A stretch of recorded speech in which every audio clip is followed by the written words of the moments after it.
家好，我是凯尔，欢迎来到凯尔的懒人阅读频道。那这个平台呢是专门为一些不想花太多时间读完一本书的人而设计的。好，那今天呢我们要分享这本书叫做《原子习惯》哦，《原子习惯》。那今天这本书呢，其实它大部分都是在讲讨论一些习惯的一些细节，那希望呢今天这本书能带给大家一些收获。好，那首先呢，为什么我要讲这本书呢？是因为现在在很多人呢，其实对于习惯的改变或习惯的培养，其实都还不是很了解。那如果说可以透过这本书来让各位呢培养出好的习惯，然后剔除掉不好的习惯，那让各位的往后的人生，或者是说你在往后的生活当中可以有重大的一些改变，那我想这样的目的就达到了。好，那首先呢，作者在这本书呢，其实写了6个章节。那章节的部分我就列在这边，列在这里。好，那第一章节呢，其实作者在一开始就已经有讲了就是说习惯的力量到底是有多大其实很多人对于习惯力量可能不是很了解那作者在这边有说其实好的习惯呢，时间拉得越长呢，就是改变也会越来越大。那坏习惯也是那所以说，良好的习惯呢，如果说可以越早培养的话，是越好。那所以说习惯呢，它是日积月累下来的绝对不是1-2天就可以养成的。好，那所以作者在这边也有提倡就是说，其实很多成功的人士呢，其实在于他们会造就他们成功，是因为都是从日常的习惯开始做的。那习惯的核心其实要注重在过程那如何让这个培养这个过程当中比较容易的去执行这个是作者在后面到时候会来讨论的。好，那第2章节呢，其实作者是在讲说习惯的一些行为啦，因为其实习惯它是有很多的行为动作组合起来的但是呢，它必须要显而易见要显而易见。所以说在习惯是行为改变的过程，那就是说，所以你必须在一开始的时候，你要先去了解自己的一些行为动作，然后再针对这些细节再去做改变跟调整。那作者在这边也有讲其实很多的习惯呢，跟一些改变呢，你必须要让习惯成为就是生活中的一部分因为其实环境是主要的一个影响的因素那透过环境呢，你可以有效的去抵抗，或者是说去改变一些坏的习惯而且这个力道会是最强的那在第2章节后面呢，其实作者有讲到其实有高度自制力的人或是成功的人士，通常呢他们是不能他们尽量不会待在就是充满诱惑的环境因为他们知道那些环境可能就是都不是也都会有一些不好的习惯跑出来，所以说他们尽量会去回避，尽量会去拒绝在暴露在那种环境。所以说，通常在那种环境当下，你其实你可以去先选择拒绝因为其实回避会比抗拒还简单。好，那第3章节呢，我们来讲一下就是说培养习惯的时候，其实你必须要有吸引力那其实如果说你没有吸引力的话，其实对于你在培养这个习惯的时候，你可能就很容易就会放弃了那其实行为习惯，它如果说可以被人家赞美的话那你也会比较容易去执行跟培养如果说这个习惯是没有吸引力的话，你就不会再做了。那作者在这个后半部呢，其实有讲到，其实人类是模仿的动物所以说其实通常会模仿以下3种类型的人那第一个呢就是亲近的人那亲近的人就是说打比方说是你的家人也好啦，或是朋友那长期下来你每天都跟他们生活在一起的话，就是说很多的好习惯跟坏习惯，其实就不知不觉就培养起来了那第2个呢，多数的人。那多数的人呢，其实就是打比方说你去到外面，然后呢就是遇到很多人都是做同样的习惯跟动作，那不知不觉你也被培养起来那简单举个例子就是你去台北搭捷运的时候，其实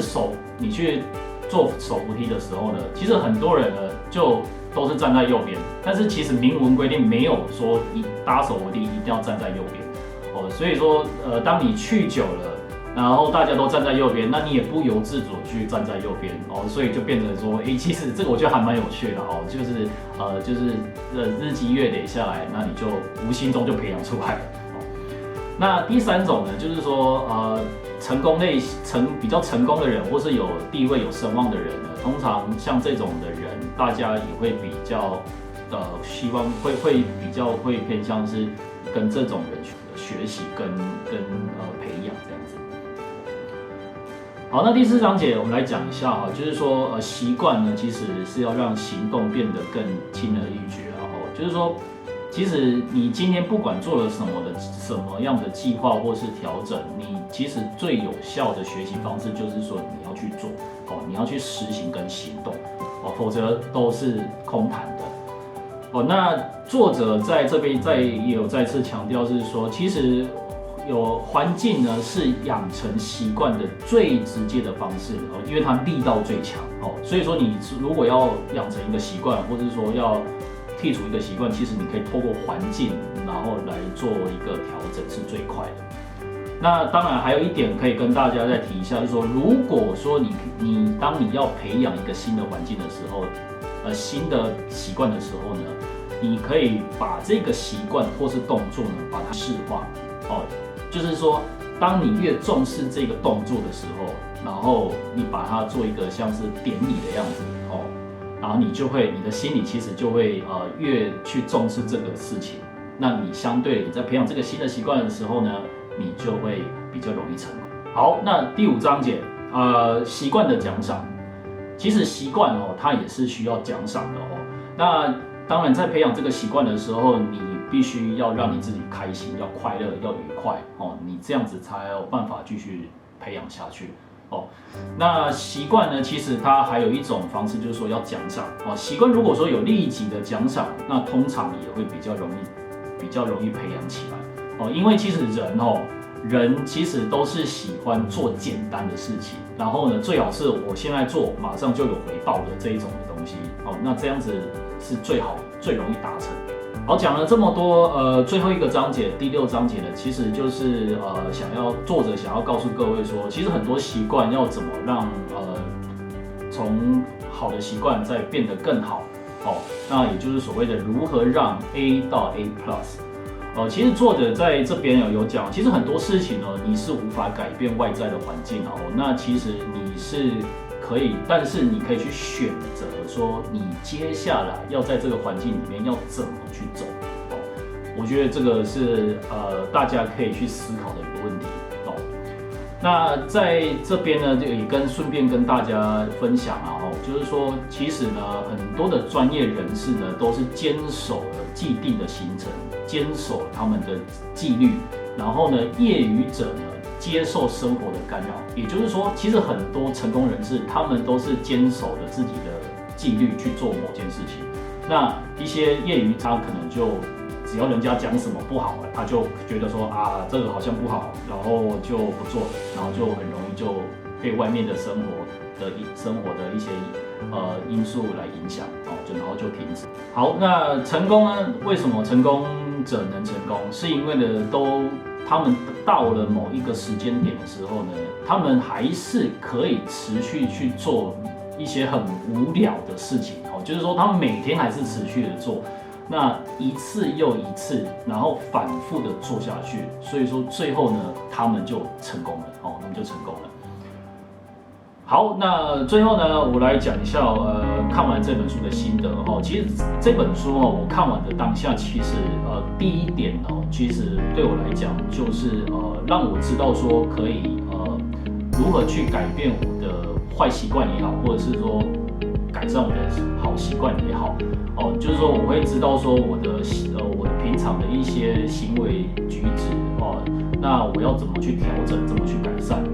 那针对这个部分，我觉得更了解的更彻底。那对于之后呢，新的一些习惯来讲，培养一些新的习惯来讲，我就觉得说可以用环境来培养因为新的环境对我来讲可能就全新的，那我在培养的时候可能也会比较容易去养成好的习惯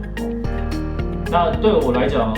讲到最后呢，其实想要跟各位分享，就是说，其实习惯的养成哦，就是必须要简单一点，然后，那如果说你每天能去做的话，是最好的。那从小地方我们开始，慢慢的去日积月累去把它改变，那到后面呢，就会有产生了很巨大的变化哦。那习惯充满在我们的生活当中。那如果说养成良好的习惯，那丢掉坏的习惯啊，我想是每一个人在人生的一个课题。